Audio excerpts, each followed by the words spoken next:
또 피곤한 채로 눈을 떴어요. 시계는 아침 5시 30분을 가리키고 있었죠.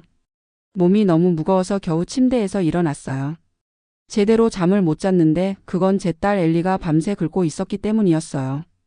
엘리 방으로 걸어가 보니 침대 시트에 작은 핏자국들이 보이고 있었어요. 손톱으로 피부를 긁어서 생긴 상처였죠. 팔에는 붉고 환한 듯한 반점들이 가득했어요. 이런 모습을 보니 가슴이 아팠어요. 엘리에게 조금이라도 잤냐고 물어봤지만 눈 밑에 다크서클을 보면 뻔한 대답이었죠. 그냥 어깨만 으쓱했어요. 겨우 8살인데 이미 항상 아픈 것에 익숙해져 있었어요.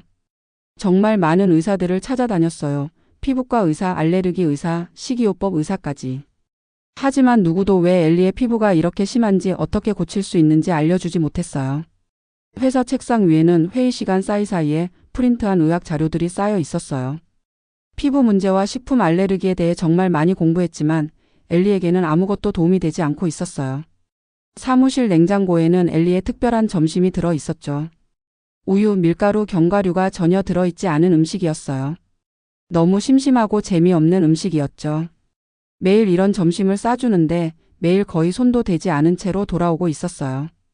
저녁 식사 시간은 항상 힘들었어요. 오늘 저녁에도 엘리가 3숟가락만 더 먹게 하려고 애쓰고 있었어요. 엘리는 먹으면 배가 아프다고 말했어요. 더 나아지려면 음식이 필요하다는 걸 알지만 엘리는 자신이 절대 나아지지 않을 거라고 믿고 있었어요. 결국 울면서 방으로 달려갔어요.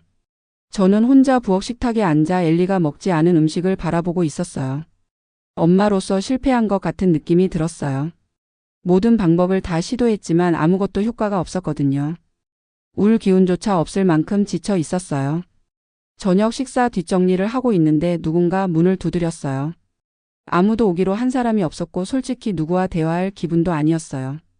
문을 열어보니 한국인 이웃 민정 씨가 작은 뚜껑 덮인 그릇을 들고 서 있었어요. 남편 수연 씨도 뒤에서 공손하게 고개를 끄덕이고 있었죠. 민정 씨는 엘리가 밤새 힘들어하는 소리를 들었다고 말했어요. 그리고 자기 아들 준호도 엘리처럼 심한 피부 문제가 있었다고 말했어요. 처음에는 그들이 저를 판단하는 것 같아서 방어적인 기분이 들었어요. 하지만 민정 씨의 눈빛에는 동정이 아닌 이해가 담겨 있었어요. 그녀는 준호가 이제 괜찮아졌다고 설명했어요.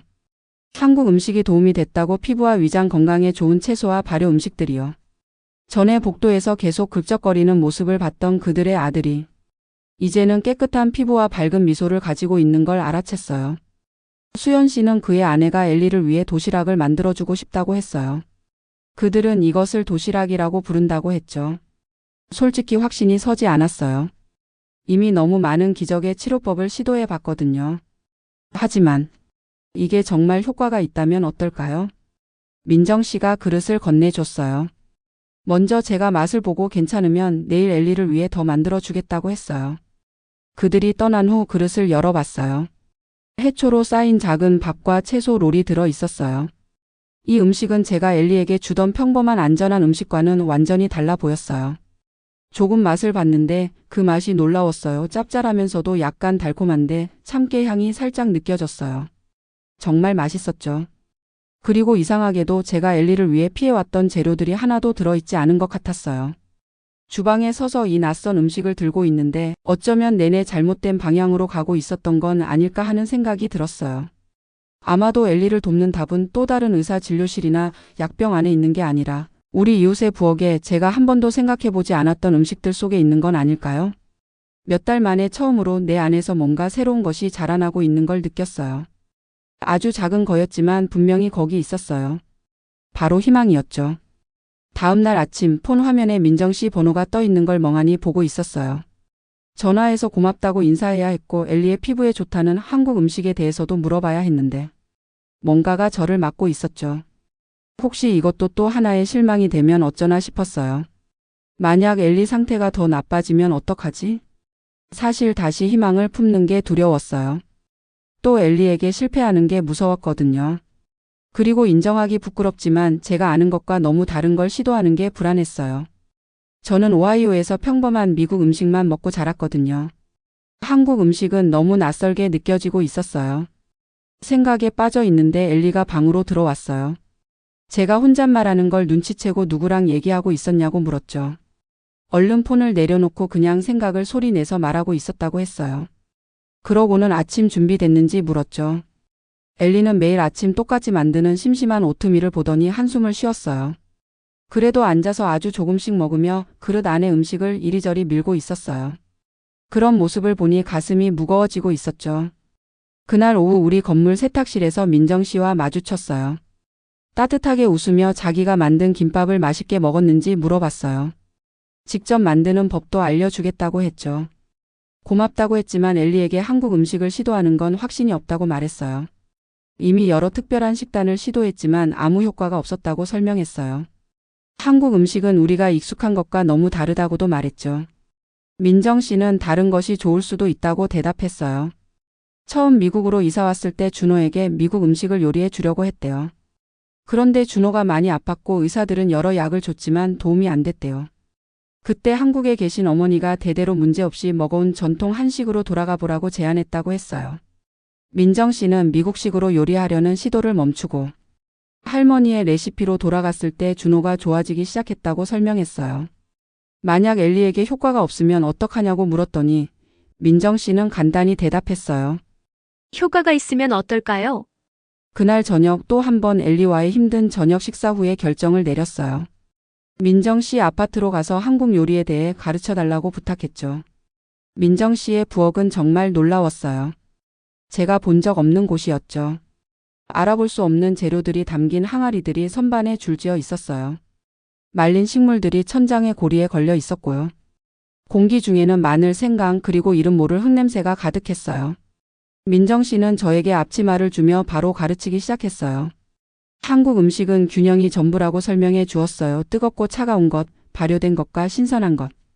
에너지를 주는 음식과 에너지를 진정시키는 음식. 현대 영양학보다는 고대 책에서 나온 것 같은 이상한 이야기로 들렸어요. 하지만 현대의학은 제 딸에게 전혀 도움이 안 됐다는 걸 상기시켰어요. 민정 씨는 된장이라는 어두운 색의 페이스트를 보여줬어요. 발효된 콩이라며 장 건강에 아주 좋다고 했어요. 한국 의학에서는 모든 건강이 장에서 시작된다고 설명했죠. 최대한 열린 마음으로 주의 깊게 듣고 있었어요. 2시간 동안 한 번도 본 적 없는 채소들을 썰었어요. 낯선 소스들을 섞고 쌀을 제대로 준비하는 법도 배웠어요. 실수할 때마다 민정 씨는 부드럽지만 단호하게 고쳐주고 있었어요. 나쁜 녹말을 제거하려면 쌀을 최소한 3번은 씻어야 한다고 알려줬어요. 수업이 끝날 무렵 내일 엘리가 학교에 가져갈 작은 도시락을 완성했어요. 보리와 섞은 밥, 한국식으로 준비한 시금치, 불고기라고 불리는 작은 소고기 조각들, 그리고 민정 씨가 초보자에게 좋다고 하는 순한 김치가 들어 있었죠. 엘리가 이 낯선 새 음식을 하나도 안 먹을까봐 걱정되고 있었어요. 민정 씨는 아이들은 자기가 원하지 않는다고 생각할 때조차도 자기 몸에 필요한 걸 안다고 확신시켜줬어요. 도시락을 마치 유리로 만든 것처럼 조심스럽게 집으로 가져왔어요. 하지만 제가 실제로 들고 있는 건 단순한 음식이 아니었어요. 엘리를 위한 새로운 희망이었죠. 미지의 세계로 한 걸음 내딛는 것이었고 제 답이 실패했을 때 다른 사람의 지혜를 믿는 것이었어요. 다음 날 아침 민정 씨와 함께 준비한 알록달록한 도시락을 엘리에게 보여줬어요. 깜짝 놀라서 눈이 커지더라고요. 손가락으로 음식의 여러 칸들을 쿡쿡 찌르며 이 이상한 점심이 뭐냐고 물어보고 있었어요. 이웃집 김씨 아줌마가 만든 특별한 음식이라고 설명했죠. 엘리처럼 피부 문제가 있었지만 한국 음식을 먹고 나아진 준호에 대해 이야기해 줬어요. 엘리는 코를 찡그리며 이상해 보인다고 했지만 오늘 한 번만 시도해 보라고 부탁했어요. 마음에 들지 않으면 내일은 다시 평소 점심으로 돌아가도 좋다고 약속했죠. 회사에서 하루 종일 일에 집중할 수가 없었어요. 생각은 계속 학교에 있는 엘리에게로 향하고 있었죠. 과연 한국 음식 도시락을 먹기는 할까? 그냥 버리진 않을까? 다른 아이들이 놀리지는 않을까? 학교에서 엘리를 데리러 갈 때쯤엔 걱정으로 배가 꽉 조여 있는 느낌이었어요. 엘리가 차에 올라탔을 때 놀라운 것을 발견했어요. 빈 용기를 들고 있는 거예요. 전부 다 먹었던 거죠. 얼마나 놀랐는지 내색하지 않으려고 애쓰고 있었어요. 어땠냐고 물어보니 엘리는 고기가 정말 맛있었대요. 시금치는 제가 평소에 만들 때처럼 맛없지 않았다고 덧붙였죠. 전혀 기분 나쁘지 않게 웃었어요. 엘리가 한 끼를 다 먹었다는 게 너무 기뻤거든요. 엘리에게 배가 어떤지 물어봤더니 신중하게 생각하더라고요.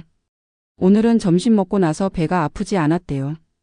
평소에는 먹고 나면 항상 통증이 있었는데 말이죠. 그날 밤 엘리가 평소보다 덜 긁는 것을 눈치챘어요. 자기 전에 확인해 보니까 평화롭게 자고 있었어요. 얼굴이 편안하고 릴렉스한 모습이었죠. 대부분의 밤처럼 불편함에 일그러진 표정이 아니었어요. 몇 달 만에 처음으로 이렇게 잘 자고 있었어요. 엘리의 문간에 서서 균일하게 숨쉬는 모습을 지켜보고 있었어요. 어쩌면 그냥 운이 좋았을 수도 있고 제 머릿속 상상일 수도 있겠죠. 하지만 통증 없이 자는 딸을 보고 있자니 내 안에서 따뜻한 무언가가 자라고 있는 것을 느꼈어요. 바로 희망이었죠. 다음 몇 주 동안 한국 음식이 우리 삶의 중심이 되어 있었어요. 민정 씨는 거의 매일 새로운 것을 가르쳐 주고 있었죠. 채소 발효 방법, 피부 문제에 도움이 되는 재료들, 각 식사의 균형을 맞추는 방법 같은 것들이요. 엘리는 이미 기운이 너무 약해져 있어서 찬 음식을 먹으면 안 된다고 했어요. 몸을 튼튼하게 해줄 따뜻하고 강화시키는 음식이 필요하다고요. 이런 이야기들이 과학이 아닌 옛날 민간요법처럼 들렸어요. 하지만 결과는 제 눈으로 직접 확인할 수 있었죠. 엘리의 붉고 환한 듯한 피부 반점들이 점점 연한 분홍색으로 바뀌고 있었어요. 날이 갈수록 긁는 횟수도 줄어들고 있었고 웃는 일도 많아졌어요. 모두가 우리의 새로운 음식 여정을 지지해 준 건 아니었어요. 제 어머니가 전화로 연락했는데 엘리의 아침 식사가 밥, 국, 발효 채소라고 설명하자 충격받은 목소리였어요. 제대로 된 미국식 아침이 아니라고 했죠. 엘리에게는 다른 평범한 아이들처럼 시리얼이나 계란, 토스트가 필요하다고 생각하고 계셨어요. 그런 음식들이 엘리를 아프게 했다고 설명했더니 어머니는 그냥 일시적인 현상일 거라고 말씀하셨어요. 한국 음식의 이국적인 재료와 방부제를 걱정하고 계셨죠. 미국 시리얼에는 인공색소와 콘시럽이 들어있다고 지적하고 싶었지만 조용히 있었어요. 논쟁해봤자 소용없었으니까요. 직장에서도 일이 어려워지고 있었어요. 점심시간에 동료들과 식사하는 대신 한국 마트에서 쇼핑을 하고 있었죠. 대부분의 레스토랑에는 엘리의 새로운 필요에 맞는 음식이 없어서 저녁 회식도 거절하기 시작했어요. 사무실 냉장고에 있는 이상한 음식들을 보스가 알아챘어요. 그는 이런 극단적인 음식 접근법보다 약물이 더 쉬울 거라고 제안했죠. 엘리도 학교에서 문제에 직면하고 있었어요. 어느 날 슬픈 표정으로 집에 왔는데 미아라는 여자아이가 엘리의 점심이 이상한 냄새가 난다고 했대요. 다른 아이들이 엘리 옆에 앉기를 꺼렸다고요. 이 말을 듣자 가슴이 철렁 내려앉고 있었어요. 그 나이에 다른 아이들과 다르다는 건 정말 힘든 일이니까요. 내일 점심으로 더 평범한 다른 음식을 싸줄까 물었어요. 엘리는 진지하게 생각하더니 고개를 저었어요. 다시 가려움이 시작되는 건 원치 않는다고 했죠. 딸의 용기 있는 대답에 저도 더 강해지는 느낌이 들었어요. 그 주말에 아이디어가 떠올랐어요. 엘리의 반 친구들을 우리 아파트로 초대했죠. 민정 씨의 도움을 받아 한국 음식 요리 파티를 열었어요. 아이들은 자기만의 김밥 롤을 만들면서 낯선 음식을 재미있는 모험으로 바꾸고 있었죠. 파티가 끝날 무렵에는 미아와 다른 아이들이 부모님께 전해줄 레시피를 달라고 조르고 있었어요. 직접 만드는데 참여하니까 이제 그 음식이 맛있고 멋지다고 생각하게 된 거죠. 식단을 바꾸는 건 결국 우리의 삶 전체를 바꾸는 일이라는 걸 배우고 있었어요. 항상 쉽지만은 않지만 매일 나아지는 엘리의 피부를 보면 모든 도전이 가치 있게 느껴졌어요. 우리를 지지해주는 새 친구들을 찾고 있었고 우리의 여정을 이해하지 못하는 사람들은 무시하는 법도 배우고 있었죠. 한 걸음 한 걸음 한 입 한 입씩 우리는 새로운 삶을 향해 나아가고 있었어요.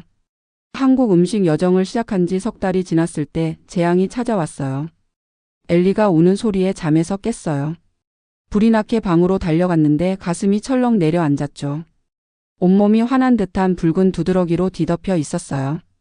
전보다 훨씬 심한 상태였죠. 눈은 거의 감겨 있을 정도로 부어 있었고 미친 듯이 긁고 있었어요. 가려움을 멈춰달라고 애원하고 있었는데 목소리가 너무 작고 고통스럽게 들리고 있었어요. 차 키를 집어들고 파자마 차림 그대로 엘리를 안고 차로 향했어요. 응급실은 밝고 차가웠죠. 의사는 엘리를 한 번 보더니 즉시 부기와 가려움을 줄이기 위한 약을 정맥 주사로 투여하라고 지시했어요. 맑은 액체가 딸의 팔로 천천히 떨어지는 동안 엘리는 훌쩍이고 있었어요. 의사는 최근에 뭐가 바뀌었는지 물어봤어요. 한국 음식으로 바꾼 것과 지금까지 잘 효과가 있었다고 설명했죠. 의사는 의심스러운 표정으로 눈썹을 들어 올렸어요. 어제 엘리가 새로운 재료를 먹었거나 약을 복용했는지 물어봤어요. 그때 갑자기 생각이 났어요. 엘리가 어제 오후에 두통이 있어서 예전에 늘 쓰던 어린이용 진통제를 줬던 거예요. 의사는 고개를 끄덕이며 이게 원인일 수 있다고 했어요. 그는 몸이 치유되면서 때로는 이전에 견딜 수 있었던 것들에 더 민감해질 수 있다고 설명했어요. 약에 들어있는 인공색소나 충전제가 이런 반응을 일으켰을 수 있다고 했죠. 엘리가 병원 침대에서 자는 동안 부기가 천천히 가라앉고 있었어요. 저는 완전히 패배감을 느끼며 엘리 옆에 앉아 있었죠. 음식에만 너무 집중한 나머지 다른 해로운 것들에 대해서는 생각하지 못했던 거예요. 한국 음식기를 선택한 게 잘못된 걸까요? 적어도 증상을 어느 정도 조절해 주던 일반 약물을 계속 사용했어야 했을까요? 민정 씨가 병원으로 찾아왔어요. 회복에 좋다는 따뜻한 죽이 담긴 보온병을 가져왔죠. 한국 음식을 계속해야 할지 모르겠다고 말했어요. 상황을 더 악화시키고 있는 건 아닌지 걱정된다고요. 어쩌면 엘리에게는 특별한 음식이 아니라 진짜 의학적 치료가 필요한 건 아닐까 하고 말이죠. 민정 씨는 조용히 제 옆에 앉아 있었어요. 그녀는 치유는 직선이 아니라고 했어요. 항상 뒤로 물러서는 단계가 있지만 우리가 얼마나 멀리 왔는지 보라고 말했죠. 그녀는 지난주에 찍은 사진을 폰으로 보여줬어요. 거의 깨끗한 피부로 공원에서 웃으며 놀고 있는 엘리의 모습이었어요. 그런 다음 석 달 전 엘리의 피부가 가장 나빴을 때의 사진을 보여줬죠. 그 차이는 무시할 수 없을 정도였어요. 민정 씨는 여정을 믿고 나 자신을 믿으라고 말했어요. 그녀의 침착한 자신감 덕분에 다시 마음이 한결 편안해졌어요. 이것은 끝이 아니라 그저 일시적인 후퇴일 뿐이었죠. 병원 응급실 사건 이후로 우리는 더욱 조심하게 됐어요. 엘리가 먹는 것뿐만 아니라 그녀의 몸과 환경에 닿는 모든 것 비누, 세제, 특히 약품들을 주의 깊게 살펴보기 시작했죠. 민정 씨는 퀸즈에서 일하는 한국 전통의학 의사를 소개해 줬어요. 박 선생님은 엘리를 세심하게 진찰했어요. 여러 곳의 맥박을 확인하고 혀를 자세히 살펴보고 있었죠. 그는 엘리의 몸 안에 열과 습기가 갇혀 있다고 설명했어요. 한국 식단이 도움이 되고 있지만 불균형의 근본 원인을 해결해야 한다고 했어요. 한국 식사와 함께 마실 특별한 약초차를 처방해 줬어요. 처음에는 또 다른 대체 치료를 시도하는 것에 확신이 없었어요. 하지만 이미 너무 멀리 와서 돌아갈 수 없는 상황이었죠. 결과는 놀라웠어요. 박 선생님의 약초차와 한국 식단을 시작한 지 불과 몇 주 만에 엘리의 피부가 완전히 깨끗해졌어요. 단순히 좋아진 게 아니라 완전히 깨끗해진 거예요. 밤새 긁지 않고 잠을 자고 에너지가 돌아왔어요. 예전에는 피하던 학교 활동에도 참여하기 시작했죠. 소문이 빨리 퍼졌어요.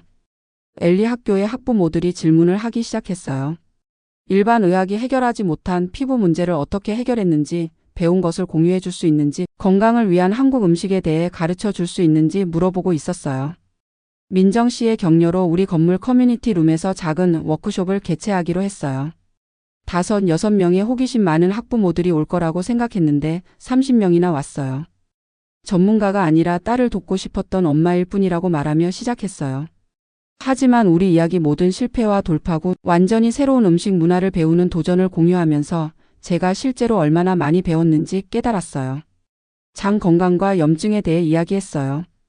발효와 전통 지혜가 때로는 현대 과학이 이제 막 발견하고 있는 것들을 알고 있는 이유를 설명했죠. 엘리에게 효과가 없을 때 일반적인 접근법에서 벗어나는 것이 얼마나 어려웠는지 설명하고 있었어요. 민정 씨는 모두에게 간단한 한국 반찬 만드는 법을 보여줬어요. 저는 일반 미국 식사에 이것들을 천천히 추가하는 방법을 설명했죠. 학부모들은 꼼꼼히 메모하며 여러 질문을 하고 있었어요. 워크숍이 끝난 후 엘리 학교 교장 선생님이 다가왔어요. 학교 국제 행사에서 민정 씨와 제가 발표를 해줄 수 있는지 물어봤어요. 음식 전통을 통해 문화 간의 이해를 증진하고 싶다고 했죠. 자랑스러운 미소를 짓고 있는 민정 씨 옆에 서서 광고 경력에서 느껴본 적 없는 목적 의식을 느꼈어요. 이제 우리는 단지 엘리를 돕는 것이 아니라 문화 간의 다리를 만들고 다른 가족들에게 희망을 주고 있었어요. 이건 전혀 예상하지 못했던 보상이었어요. 딸의 건강뿐만 아니라 새로운 커뮤니티와 새로운 사명까지 얻게 된 거죠. 학교 발표 이후에 더 많은 기회가 찾아오고 있었어요. 지역 커뮤니티 센터에서 건강에 초점을 맞춘 한국 요리 수업을 가르쳐 달라고 부탁했어요. 인기 있는 육아 웹사이트에서는 우리의 여정에 대해 인터뷰를 하자고 연락이 왔고요. 민정 씨와 저는 심지어 함께 요리책을 쓰는 것까지 고려하고 있었어요. 그녀의 전통 지식과 제 서양적 관점 그리고 마케팅 기술을 결합하는 거였죠. 하지만 더 많은 사람들이 우리 이야기를 들으면서 일부는 우리에게 의문을 제기하기 시작했어요.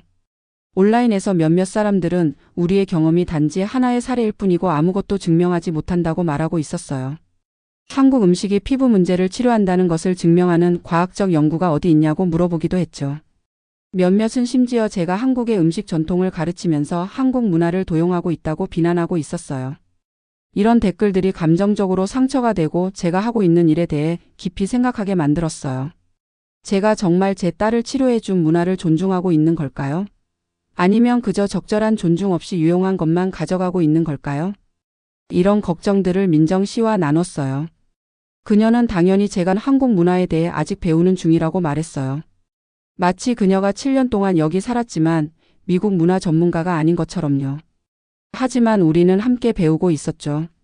그녀는 제가 항상 한국 전통에 공을 돌리고 이런 아이디어를 내 것처럼 주장한 적이 없다고 말했어요. 그것이 존중을 보여주는 것이라고요. 그녀의 말에 마음이 편해졌지만 음식 이상의 것들을 배울 필요가 있다고 결심했어요. 지역 대학에서 한국어 수업을 신청했어요. 엘리와 저는 함께 한국의 역사와 전통에 대해 배우기 시작했죠. 민정 씨 가족과 함께 추석이라는 한국의 추수축제를 기념하며 특별한 떡을 만들고 조상님들께 경의를 표하는 것을 도왔어요. 한국 문화와 더 깊이 연결되면서 우리가 결코 돌아갈 수 없는 선을 넘었다는 것을 깨달았어요. 우리는 이전의 모습으로 돌아갈 수 없어요. 우리가 먹는 것에서도 건강에 대해 생각하는 방식에서도 세상을 바라보는 방식에서도요. 그리고 돌아가고 싶지도 않았어요. 엘리가 첫 한국식 도시락을 먹은 지 1년 후 우리는 여권을 들고 공항에 서서 한국 서울행 비행기에 탑승하기를 기다리고 있었어요. 엘리가 노트에서 한국어 문구를 연습하는 것을 보면서 긴장되냐고 물어봤어요. 그녀는 조금 긴장되지만 대부분 신난다고 했어요. 우리가 먹는 모든 음식이 어디서 오는지 보고 싶다고 했죠. 그녀의 말에 미소가 지어졌어요.